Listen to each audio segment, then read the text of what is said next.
Respeitável público, sejam todos muito bem-vindos ao nosso podcast Saúde e Negócios, diretamente dos estúdios do Health Meeting Brasil, aqui na PUC, em Porto Alegre, a edição 2025, que está na sua terceira edição. Hoje nós vamos falar com alguém que é doutor em cardiologia, mestre em epidemiologia pela URGS do Rio Grande do Sul. E vamos ver aqui se eu consigo falar. Depois ele me explica se está certo. Fellow em epidemiologia da Erasmus University in Netherlands Institute for Health Science, da Holanda. Jesus do céu. Olha o currículo do homem para estar falando com o Gesiel aqui. Mas vamos lá. Sênior do Hospital de Medicina dos Estados Unidos, membro fundador da Sociedade Brasileira de Medicina Hospitalar e CEO da Eficiência Hospitalista. Tá bom, o que mais? Vou conversar hoje com o Dr. André Wagner. Seja muito bem-vindo ao nosso podcast Saúde e Negócios, doutor. Explique quem é o Dr. André Wagner e também explique tudo isso que eu falei aqui, se eu falei alguma bobagem logo no teu currículo. Muito bem-vindo. Obrigado. Não falou bobagem nenhuma, eu acho. Mais do que currículo, o André é um colorado, tá difícil o momento. Pô, dois, então. Somos dois, assim, mas ainda nos mantemos na Série A nesse momento. Pai de 2 filhos, o Arthur, de 12 anos, e do Gabriel, de 10 anos. Médico hospitalista, muito no primórdio, né? Então, enxerguei a possibilidade de estar fazendo uma formação aqui nos Estados Unidos há mais de 20 anos e trazer essa especialidade norte-americana. Hoje é a segunda maior especialidade nos Estados Unidos, tem mais de 60 mil hospitalistas do Brasil há mais ou menos 20 anos. E acabei fazendo uma formação muito sólida em epidemiologia, né, em dados de saúde. E tudo isso fez com que hoje a minha empresa, que se chama Eficiência Hospitalista, consiga estar entregando valor para o paciente, consiga estar entregando eficiência do cuidado de uma forma diferente do meu currículo simples. Eu acho que isso é um pouquinho do que a gente faz aqui. Muito bom. E o que te motivou a fundar a Eficiência Hospitalista? Essa pergunta é bem interessante, assim, não é comum a gente estar perguntando, acho que é legal essa oportunidade aqui. Eu fiz toda a minha formação na URGS, meu pai, inclusive, é professor da Faculdade de Medicina, então, como quase todos os médicos, a gente faz uma residência, faz a segunda residência e segue para alguma subespecialidade. No Grupo Hospitalar Conceição, fazendo a minha residência de clínica médica, a gente chama aqui no Sul de Medicina Interna, eu acabei sendo influenciada por um tutor, uma pessoa diferente, que chama Eduardo Fernandes, que me mostrou um outro lado da medicina que a gente não conhecia ainda no Brasil, que se chama medicina hospitalar, Hospital Medicine. Fiquei encantado, isso era 2004, 2005, acabei indo para os Estados Unidos, no melhor hospital do mundo, que é a Mayo Clinic, e voltei diferente de lá. Então, isso foi em 2008. Eu olhei e disse, nossa saúde não pode ser tão diferente, né, em termos de qualidade do cuidado para o paciente mesmo. Por que tem tanta diferença entre os nossos hospitais privados e públicos e esse hospital, particularmente nos Estados Isso Unidos? em 2008. 2008. E voltei e abri a Eficiência Hospitalista. Disse, não, eu quero conseguir ter uma capacidade, além de estar com meus residentes, além de estar com os estudantes, de poder estar ajudando o sistema de saúde. Ainda de uma forma muito embrionária, né, naquele momento, mas a eficiência nasce nesse momento, uma ideia de melhorar o sistema de saúde. E hoje é muito legal que a gente, de fato, cresceu bastante e consegue atuar em vários estados do Brasil. Muito bom. Como que é o processo de transformar modelos teóricos ou evidências em práticas concretas dentro dos hospitais, especialmente em ambientes com restrições de recursos e diferentes níveis de tecnologias com perfis de pacientes também bem diferentes? É bem complexa essa pergunta, assim. Eu acho que a primeira questão que a gente acaba trabalhando muito é mudança de cultura. Então, os hospitais, a sua maioria, eu acho que é importante, assim, para quem está nos ouvindo aqui, a maioria dos hospitais funciona meio modelo década de 90, né? Então, a gestão é meio década de 90, a cultura médico-hospitalar ainda da década de 90. E eu digo que a gente tem uma gestão pré-pandemia e uma gestão pós-pandemia. A gente está vivendo uma outra sociedade, claramente, né? E eu não estou nem falando da inteligência artificial que entrou de forma muito mais forte agora. Para isso, a gente tem que pensar diferente. E para pensar diferente, a gente tem que mudar a cultura. E a cultura da faculdade de medicina, da residência, é ainda muito da década de 90, às vezes 80, dependendo onde você estuda. Então, o que a gente faz, a primeira questão importante é mudar a cultura. Isso vem através de educação. Então, a gente tem formação de hospitalistas que duram um ano, formação de escritório de gestão de alta, formação de gestão de E acesso. quem pode se credenciar a se tornar um hospitalista? Qualquer gestor ou tem que ser médico? Não. Todos médicos e equipe multiprofissional. Tá. Hoje, assim, as carreiras principais do hospitalista são médicos e enfermeiros hospitalistas, mas eu tenho gerentes hospitalistas, vem crescendo bastante ainda no mercado, embora ainda não grande, ele vem crescendo muito. Mas a ideia principal é tu conseguires levar para a beira do leito uma capacidade de gestão. A gente não tem que pensar que só o diretor faz gestão. Não, quem está na beira do leito tem que usar melhor o recurso, o exame, a terapia. Tem que trabalhar a experiência do cliente, né, do paciente, o que ele quer, afinal. E isso tudo a gente acaba treinando esses profissionais, implementando o método, né? Eu acho que é importante. Uma questão é a mudança de cultura, a outra, implementação do método, né? Isso é uma mudança do modelo, né? Hoje o modelo é o médico vai ver seus pacientes a hora que ele puder e vai embora. Esse modelo não atende mais o paciente, né? Eu digo, que horas vem o doutor? Vem às 7 da manhã ou 7 da noite? Não sei. Ele vem, mas a família está esperando. Que horas vai ser a alta hospitalar? Não sei, depende do doutor. O doutor chega no dia e diz, a alta vai ser agora. Não, a família não está preparada para a alta, o paciente está 10 dias internado. Então, esse processo de plano terapêutico, previsão de alta, jornada, é o que a gente faz à beira do leito. Isso vai mudando o sistema e vai trazendo uma melhor eficiência do cuidado. Mas para isso precisa mudar a cultura. Sim, muito bom. E só para deixar para quem está nos assistindo, nos ouvindo aí nos nossas plataformas, se o doutor um dia ele quiser fazer uma transição de carreira, mudar a carreira dele, não quiser mais ser médico, não quiser mais ser hospitalista, não quiser mais lidar com o hospital, eu levo ele para a rádio, né? Porque ele tem voz de radialista. Cara, o homem ia se dar bem no microfone, hein, ô, doutor? Não, é só a voz, viu? A capacidade de discussão é mais tua, viu? Não, mas tá muito bem. Você foi pioneiro no Brasil com o escritório de gestão de altas, entre outras iniciativas. Poderia explicar esse modelo, como funciona, quais são os principais obstáculos para a implementação e quais os ganhos concretos que os hospitais costumam alcançar? Primeiro, dar parabéns para vocês aí, pela qualidade das perguntas. Elas são. A É, Cindy, a Cindy que me ajudou nessas perguntas aí. Algumas está são minhas, algumas são dela. super evoluída, né? E dificulta o meu trabalho, mas também qualifica, porque são É que perguntas é para profundas. extrair o melhor do nosso Não, tá convidado. muito claro, tá muito claro. Na viagem que eu fiz para Mayo Clinic em 2008, entrei daqui a pouco numa porta, eu sou muito proativo, assim, né? Metido. Eu olhei numa porta e estava escrito Discharge Office. Eu disse, o que é isso aqui, né? Escritório de alta, né? Entrei e disse, olha, eu quero passar um tempo aqui. Não estava programado, dando a minha visita, meu foco era medicina hospitalar. E aí eu fiquei um bom tempo nesse Discharge Office e disse, cara, um dia eu vou trazer isso para o Brasil. Consegui implementar 10 anos depois. E acho que é importante para quem está nos ouvindo, implementar inovações são muito complexas no mercado de saúde. Eu tenho uma cultura muito rígida, né? Eu tenho uma cultura muito conservadora. Aqui no Rio Grande do Sul, mas no Brasil. Mas no Rio Grande do Sul é mais conservadora do que o resto do Brasil. Então, implementar inovação não é de um dia para a noite, né? Tem que provar por B mais C que funciona. Mas tem que tentar, né? Sim. Esse é o ponto assim, principal que a gente vem colocando, né? O errado a gente já sabe qual é, né? O caminho que a gente está tomando. Então a gente tem que mudar o caminho para uma sociedade diferente pós-pandemia. E o escritório de gestão de alta eu implementei, então, em 2017 no Grupo Hospitalar Conceição, que é a maior rede de hospitais públicos da região sul do Brasil, para quem nos... Estamos falando de 1.400 leitos hospitalares, estamos falando de 12 postos de saúde, UPAs e assim vai.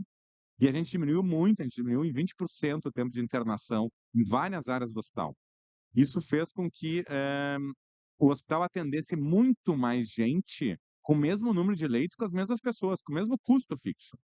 E aqueles pacientes que estavam esperando em UPAs, pronto atendimentos, entraram no Conceição. O problema do SUS não é a qualidade, é o acesso. As pessoas não conseguem entrar na fila, né? A fila é muito demorada. A gente diminuiu a fila. Escritório de gestão de alta, ele envolve a gente organizar uma metodologia que eu identifico o paciente bem no início da internação, o paciente que vai ter problema para ter alta, para ser deshospitalizado. E eu começo a atuar em várias intervenções sociais, transição de cuidado com a atenção primária, com posto de saúde, organização do plano terapêutico médico para saber qual dia é a previsão de alta, que horários o médico vai dar alta, como é que vai ser esse processo, educação do paciente, para ele entender que aquele paciente que caminhava até ontem e fez um derrame, um AVC isquêmico, e está na cama, ele é um paciente diferente, não vai ser igual. O cuidado dele é diferente. Eu tenho que preparar a família para isso, né? Para um outro paciente que não é mais que não é mais independente. Então, todo esse processo todo o escritório trabalha, mas também entra numa questão muito importante de cultura, então, de formação e de indicadores de jornada do paciente. Eu digo que o hospital tem que saber qual que é a pendência para alta do paciente. Quando ele olha, o hospital está superlotado, o diretor olha, tem um hospital de 300, 500 leitos. Quem é que eu posso deshospitalizar hoje? Quem é que eu posso dar alta hoje? O hospital não sabe. Esse é o ponto principal. Ele precisa ter essas informações. Se eu agilizar essa tomografia, esse paciente vai embora. Se eu fizer essa cirurgia, ele vai embora amanhã. Se eu tiver a avaliação do cardiologista hoje, ele vai embora. Se eu tiver oxigênio em casa, ele vai embora hoje. Essas informações, né, que a gente chama de pendências para alta, o hospital não tem. E aí ele não consegue atuar em todos eles. Eu preciso priorizar o meu cuidado, meu foco de gestão assistencial, gestão à beira do leito. Então, o escritório são várias soluções que a gente implementa e dá super certo. Esse é o ponto principal. E aí eu tenho um hospital que gira mais eficiente. O paciente fica menos tempo internado de forma mais segura. Eu tenho menos infecção hospitalar, porque o paciente fica menos tempo internado. Sim. Eu tenho menos risco de queda, de trombose, de infecção. E aí vai. Então, eu tenho um hospital muito mais eficiente. Esse é o ponto principal. Eu não quero fugir da pauta, eu vou deixar para te convidar para o próximo episódio, que daí vai ser lá na nossa sede, na Zona Sul de Porto Alegre. Daí tu vai poder ter 2, 3 horas, 4 horas, 5 horas, quiser contar tudo para a gente. Está convidado a participar do nosso episódio total, com todos os nossos, o nosso tempo livre lá. Já está aceito o convite aqui. Aqui, muito bom. Então, assim, fala com o homem aí que ele vai lá conversar com a gente no episódio na íntegra.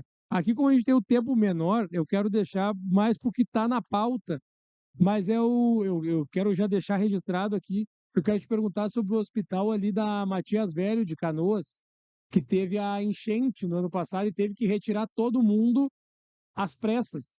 E eu quero saber se tu já passou por algum caso parecido com esse, tu me conta lá no próximo episódio. E vai poder também estudar o caso, se caso acontecer alguma coisa contigo nesse sentido. Olhando para o futuro do sistema de saúde do Brasil, quais são os maiores desafios que tu enxerga na gestão hospitalar para que ela seja sustentável, sejam regulatórios, financeiros, humanos ou tecnológicos? Qual o papel que as empresas, como a eficiência hospitalista, têm para ajudar a enfrentar essas demandas? Essa também é uma pergunta bem profunda, como a gente tem pouco tempo, eu vou basicamente colocar duas grandes questões. Tem muito mais questões, né? Uma delas é o modelo de pagamento do sistema de saúde. O modelo de pagamento do sistema de saúde, ele está muito relacionado a pagamento por produção. Então, se eu faço a cirurgia, eu recebo. Se a cirurgia vai bem ou mal, não importa. Eu recebo o mesmo valor. Se o paciente está mais tempo internado, eu, médico do convênio, recebo por dia de internação, não é qualidade. Quanto mais dias o paciente ficar, mais eu recebo. Mas o melhor para o paciente é ficar menos dias hospitalizado. Então, o modelo de pagamento, de forma muito simples, no sistema público, é produção pura. Então, quanto mais eu opero, mais eu ganho. Quanto mais eu atendo, mais eu ganho. Ok, mas onde é que está a qualidade, a eficiência? Onde é que está a experiência do paciente? Dizendo, olha, esse cuidado foi diferente nesse hospital. Mas é óbvio que o hospital tem que ganhar melhor. Se a gente vai para uma tecnologia, você vai, eu quero avaliar um smartphone. Você entra em 50 tipos, olha depoimento de clientes, é 5 estrelas, esse é mais rápido. Você, cliente, consegue escolher o melhor cuidado. Na saúde, não, você não consegue escolher o melhor cuidado. Não é porque eu estou num hospital Joint Commission, melhor hospital A, B e C, que eu vou ter o melhor cuidado, porque eu tenho uma variabilidade de cuidado dependendo do atendimento do Dr. André ou do Dr. Fernando. No mesmo hospital, na mesma enfermaria. Durante o dia eu tenho uma assistência melhor, durante a noite, final de semana, não é tão boa. Feriados, carnaval, então, ruim em todos os hospitais do Brasil. Então, eu tenho uma variabilidade do cuidado. Esse é um problema importante, que o pagamento não funciona, não tem pagamento por eficiência, é diferente em outros países do mundo. Esse é um ponto. O segundo grande ponto envolve o que eu já falei anteriormente, que é a cabeça do gestor. A cabeça do gestor tem que estar mais aberta. Nós temos que começar a privilegiar a eficiência, experiência do paciente, qualidade do cuidado. Todo mundo no sistema de saúde está envolvido por isso, para entregar uma melhor qualidade para o nosso cliente, né? E eu acho que esse é a força motriz que a gente tem que a gente tem que ter. Alguns gestores têm essa mentalidade, outros não. Então, cada vez mais eu acho que o diretor ele tem que inovar. A gente está nessa feira, várias startups aqui do lado, aqui à minha esquerda, mas várias startups que agregam muita qualidade e inovação. Tem várias empresas interessantes aqui. Está na hora dos hospitais abrirem as portas para essas empresas. Tivemos muitas perguntas bem elaboradas aqui, com um texto muito bem redigido para que pudesse explicar minuciosamente. Agora tem uma pergunta simples e objetiva, mas eu acredito que tu vai ter bastante tempo para ter que responder ela. Como que eu mudo uma cultura organizacional dentro de um hospital, já que tem tanto conservadorismo e técnicas até retrógradas dentro do hospital? Como que eu mudo isso?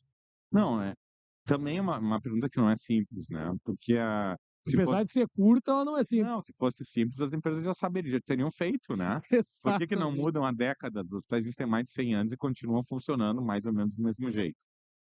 Porque o problema é complexo. Acho que esse é o ponto principal. Não tem uma bala de prata. Esse é o ponto principal. São várias estratégias multifacetadas, coordenadas, que vão fazer com que eu mude esse panorama. Esse é um primeiro ponto. Então, o gestor que acha que é simples, engajamento de corpo clínico, protocolos clínicos à beira do leito, a própria equipe multiprofissional atendendo com mais humanização, enfim, não é super complexo. Envolve vários fatores. Eu acho que esse é o ponto principal. A gente trabalha em vários deles, né? A gente faz rounds multidisciplinares para melhorar a qualidade e a comunicação da equipe multiprofissional. A gente faz huddles de gestão de leito para identificar quantos leitos eu preciso, quem é que está vindo um paciente da UTI, está vindo um paciente do cirúrgico, está vindo um paciente da emergência, quem é que eu priorizo na beira do leito, né, com essa inteligência. Eu preciso ter dados, cada vez mais dados, e a inteligência artificial está entrando, ainda meio lenta na saúde aqui. Nos Estados Unidos é impressionante que ela está mudando o cenário. Aqui no Brasil, onde eu conheço mais esse avanço no Albert Einstein, mas ela está entrando e não tem como voltar. Eu fiz um estudo do Albert Einstein quando eu trabalhei numa empresa de Big Data, que eles têm todo o histórico, desde do primeiro prontuário até o exame oftalmo do cara, sei lá, tudo está ali mapeado para saber, para já fazer o cruzamento de dados para agilizar o processo. E esse é o ponto, né? Cada vez mais a máquina, né? Os dados, a inteligência, ajudando o humano a tomar a melhor conduta. Esse é um ponto importante, assim. Não tem como não ir para esse caminho também. Educação, né? Eu digo que as maiores escolas na saúde têm que ser nos hospitais. Os nossos profissionais estão cada vez pior formados. Os médicos, os enfermeiros, os técnicos de enfermagem, cada vez são formações mais simples, menos complexas, e o nosso paciente cada vez é mais complexo e exigente. Eu preciso que o Vai na hospital via seja contrária, né? contrária. Cada vez a gente tem uma distância maior. Então, eu preciso que o hospital seja uma escola. E eu enxergo muito como pesquisa, né? Os hospitais estudando seus pacientes, identificando para o mercado o que de fato o paciente precisa. Não é o que a indústria precisa, é o que o cliente, a sociedade precisa. E eu acho que esse processo todo faz com que a gente consiga o que a gente entrega, eu acho que isso é um ponto importante, em 1 a 2 anos, uma mudança cultural que faz com que tu tenha um hospital diferente. E a gente está em mais de 70 hospitais e operadoras, mostrando que é possível, em 13 estados do Brasil, essa mudança tanto no setor público, privado ou filantrópico. Acho que é importante trazer isso. Não muda o CNPJ, né? Os pacientes e os médicos são os mesmos. Muito bom. Para a gente encaminhar a nossa conversa, antes de deixar a tua mensagem final, quero te deixar aqui um cartãozinho para tu retirar o nosso brinde aqui no estande da Cristal, aqui na frente, que é o nosso Obrigado. patrocinador. E eu quero te perguntar, pode ser em uma palavra, em uma frase, um valor inegociável para trabalhar com o Dr. André. Um valor, eu quero trabalhar contigo. Qual valor eu tenho que ter para fazer parte da tua equipe? Ser ético. Ético. Esse é o ponto principal, né? Muito bom. Ética hospitalar e ética do ser humano. Mais de 20 mil pessoas passarão pelo Health Meet Brasil. Quero agradecer a tua participação E se o senhor pudesse deixar uma mensagem para todo mundo que vai passar aqui, qual seria essa mensagem para todo mundo que vai passar aqui no Health Meet Brasil, por mensagem telefônica, por sinal de fumaça, por outdoor, por panfleto? Qual é a mensagem que quer deixar para o nosso público? A mensagem para gestores, para quem trabalha em saúde, para operadoras abram a cabeça, né? Olhem o que tem no mercado, a feira é um bom exemplo disso, a gente tem vários eventos científicos sobre isso. Inovem, acho que esse é o ponto principal, inovem na gestão. Eu acho que aqui é um embrião para a gente começar nessa conexão, a trocar experiências e fazer um pouco diferente do que a gente vem fazendo para alcançar resultados diferentes. Muito bom. Abram a mente, abram as ideias. Esse foi o nosso convidado de hoje, o doutor André Weisner, que está convidado a participar do episódio completo na sua segunda participação no nosso podcast Saúde e Negócios. Te agradeço, doutor, seja sempre muito bem-vindo, um bom evento para ti. E esse foi mais uma edição do nosso podcast Saúde e Negócios. Sigam a gente nas redes sociais, compartilhem o vídeo, sigam a gente no Instagram, se inscrevam no nosso canal do YouTube e deixem aquele joinha. Até uma próxima e um grande abraço.